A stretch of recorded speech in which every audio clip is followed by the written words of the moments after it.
जय हिंद, वंदे मातरम दोस्तों। मैं आशुतोष आपके अपने YouTube channel JMD exam crack पर आज हम बिहार पुलिस के बारे में महत्वपूर्ण प्रश्नों की श्रृंखला लेकर हाजिर हुए हैं। आपको ये प्रश्नों की श्रृंखला कैसी लगेगी हमें बताइएगा और हम जीव विज्ञान के प्रश्नों के बारे में डिस्कस करने के लिए आए हैं। आइए डिस्कस करते हैं पहले प्रश्न के बारे में। कह रहा है रक्त में, ध्यान दीजिएगा प्रश्न है, थोड़ा सा और बड़ा कर लिया जाए कि प्रश्नों को थोड़ा क्लियर दिखे। कह रहा है रक्त में लाल रंग निम्नलिखित में से किसके कारण होता है? क्या प्लाज्मा के, या हीमोग्लोबिन के, या RBC के, या WBC के? तो किसके कारण होता है? आपको पता है हीमोग्लोबिन के कारण होता है। किसके कारण होता है? हीमोग्लोबिन के कारण होता है। अगला कह रहा हीमोग्लोबिन में होता है, क्या तांबा होता है, क्या लोहा होता है, क्या मैग्नीज होता है, क्या दस्ता होता है?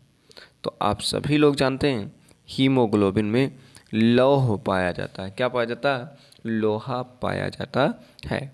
आइए अगले प्रश्न की बात कर रहे हैं। कह रहा शरीर में लोहा, शरीर में हीमोग्लोबिन का अर्थ है ऑक्सीजन का परिवहन, जीवाणुओं का नाशक, रक्तलप्ता का निवारण, लौह युक्त योजनाएं।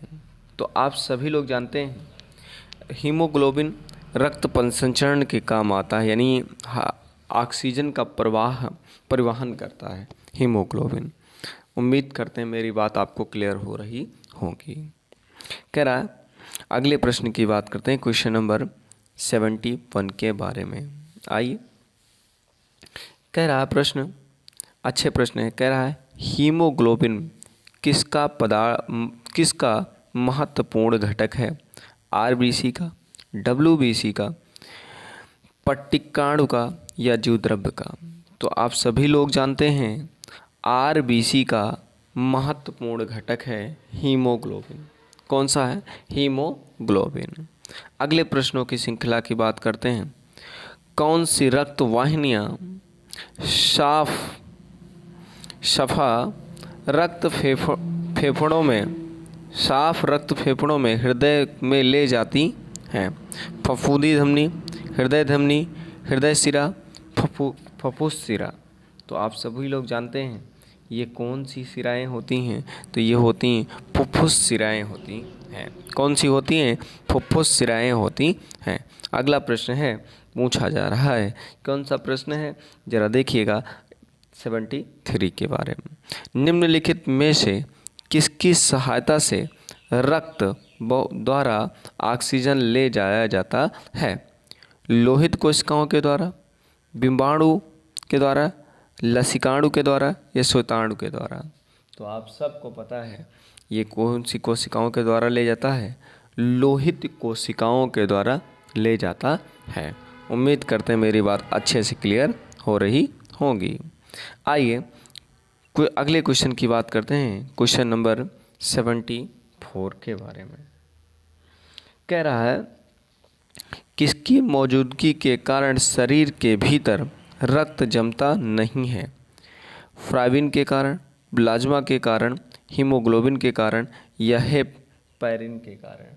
तो आप सभी लोग जानते हैं हेपेरिन के कारण शरीर में रक्त नहीं जमता है। उम्मीद करते हैं मेरी बात क्लियर हो रही होगी। आइए अगले प्रश्न की बात कर रहे हैं। कह रहा मानव शरीर का रक्त बैंक ... कहलाता है? प्लीहा, यकृत, हृदय, किडनी। तो रक्त बैंक किसे कहते हैं? तो आप सभी लोग जानते हैं प्लीहा को रक्त बैंक के नाम से जाना जाता है। आइए अगले प्रश्न की बात करते हैं, क्वेश्चन नंबर 76 के बारे में। कह रहा रुधिर के प्लाज्मा में निम्नलिखित में से किसके द्वारा एंटीबॉडी निर्मित होती है? मोनोसाइट के द्वारा, या इओसिनोफिल के द्वारा, या लिम्फोसाइट के द्वारा, या न्यूट्रोफिल के द्वारा? तो आप सभी लोग जानते हैं लिम्फोसाइट के द्वारा प्लाज्मा में एंटीबॉडी निर्मित होती है। अगले प्रश्न की बात करते हैं और सुपर इम्पॉर्टेंट प्रश्नों की श्रृंखला का क्वेश्चन नंबर 77 है। कह रहा है लाल रक्त कणिका यानी आरबीसी किस नाम से जानी जाती है? क्या इरोथोसाइट के नाम से, ल्यूकोसाइट के नाम से, थ्रोम्बोसाइट के नाम से, योसिनोफिल के कारण से जानी जाती है? तो आप सभी लोग जानते हैं ये आरबीसी है, इरिथ्रोसाइट के नाम से जानी जाती है। किसके नाम से जानती है? इरिथ्रोसाइट के नाम से जानी जाती है।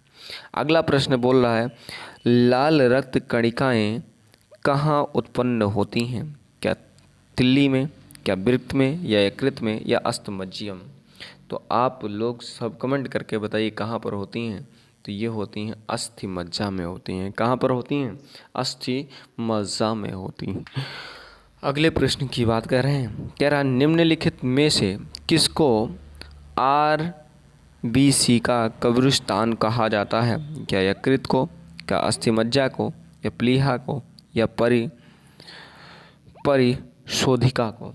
तो आप सभी लोग जानते हो अस्थि मज्जा नहीं, प्लीहा को आरबीसी का कब्रिस्तान कहा जाता है। किसे कहा जाता है? आरबीसी का कब्रिस्तान कहा जाता है। प्रश्नों की श्रृंखला आपको कैसी लग रही है कमेंट करके हमें ज़रूर बताइए, क्योंकि ऐसे ही प्रश्नों को बनाने के लिए मेहनत करेंगे हम जब आप इसका जवाब देंगे। तो आइए पहले प्रश्न की बात कर रहे हैं। कह रहा मनुष्य की लाल रक्त कोशिकाओं का जीवन काल कितना होता है? क्या 120 दिन, क्या 150 दिन, या 180 दिन, या 190 दिन? तो आप सभी लोग जानते हैं 120 दिन होता है। मनुष्य की लाल रक्त कोशिकाओं का जीवन काल 120 दिन होता है। उम्मीद करते हैं सारी बातें आपको अच्छे तरीके से आ रही होंगी। अगले प्रश्न की बात करें। मानव शरीर में लाल रक्त कणिका का निर्माण कहाँ होता है? हृदय, तिल्ली, यकृत, अस्थि मज्जा? तो आप जानते हो कहाँ पर होती हैं? तो ये होती है अस्थि मज्जा में होती है। कहाँ पर होती है? अस्थि मज्जा में होती हैं। अगला प्रश्न है लाल रुधिर कणिकाओं का उत्पादन निम्न में से किसके द्वारा होता है? यकृत के द्वारा, हार्मोन्स के द्वारा, अस्थि मज्जा के द्वारा, या हृदय के द्वारा? तो आप जानते हो लाल रुधिर कणिकाओं का उत्पादन निम्नलिखित में से किसके द्वारा होता है? तो ये होता है अस्थि मज्जा के द्वारा होता है।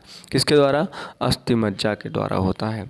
आइए अगले प्रश्न की बात करते हैं और प्रश्नों को सेकंड लास्ट प्रश्नों को समझने का प्रयास करते हैं। और ऐसे ही प्रश्न पाने के लिए चैनल से अवश्य जुड़ें और अपने मित्रों तक बताएं कि इस चैनल पर आपको अच्छे से अच्छे कंटेंट दिए जा रहे हैं, जिससे वो आकर इस कंटेंट्स का उपयोग कर सकें। चलिए प्रश्न बोल रहा है उन्नत सात पर मानव शरीर में आरबीसी का आकार डॉट डॉट होता है। आकार बढ़ेगा कि संख्या बढ़ेगी, कि आकार घटेगा, या कि संख्या घटेगी या संख्या बढ़ेगी? तो 49 का पर क्या होगी? आरबीसी की संख्या क्या करेगी? आप सभी लोग जानते हैं बढ़ेगी। क्या करेगी? बढ़ेगी। सुपर इम्पॉर्टेंट प्रश्न है, यानी ऑप्शन नंबर सी इसका सही हो जाएगा। अगले प्रश्न की बात कर रहे हैं, आज के लास्ट प्रश्न की। सफ़ेद रक्त कणिकाएं यानी WBC का मुख्य कार्य क्या है? CO2 ले जाना, O2 ले आना, रोग प्रतिरोधक क्षमता का धारण करना, इनमें से कोई नहीं। देखिए आरबीसी का काम है रोग परिवर्तक क्षमता को धारण करना। आप हमें बताइए प्रश्नों की श्रृंखला आपको कैसी लगी? अगर प्रश्नों की श्रृंखला आपको अच्छी लगी हो तो एक बार चैनल को ज़रूर सब्सक्राइब करें और अपने मित्रों को अधिक से अधिक शेयर करें, और ऐसे ही वीडियो पाने के लिए चैनल से अवश्य जुड़ें। मिलते हैं नेक्स्ट वीडियो में, तब तक के लिए जय हिंद, वंदे मातरम। दोस्तों अपना बहुत बहुत ख्याल रखिएगा। एक महत्वपूर्ण सूचना बता दूं आपको कि ऐसे जो वीडियो हैं अगर आपको चाहिए, इसका PDF चाहिए हो, तो आप इसी नाम का टेलीग्राम चैनल है। किसका नाम का? इसी नाम का। क्या? JMD, ध्यान दीजिएगा, JMD एग्ज़ाम क्रैक के नाम से चैनल है। क्या? टेलीग्राम चैनल है। क्या है, टेलीग्राम चैनल है। और इस टेलीग्राम चैनल को आप अवश्य जाकर ज्वाइन कर लें, जिससे ऐसे ही पीडीएफ आपको जो एडिटेड पीडीएफ है यहाँ पे, वहाँ पर उसका पीडीएफ मिल सके। अगर आप चाहते हैं कि हमें कुछ करना है तो आप बेहिचक इस बात को जानें और जाकर चैनल को ज्वाइन कर लें, और ताकि पीडीएफ लेकर अपना अवश्य मांग लें। मिलते हैं नेक्स्ट वीडियो में, तब तक के लिए जय हिंद, वंदे भारत। और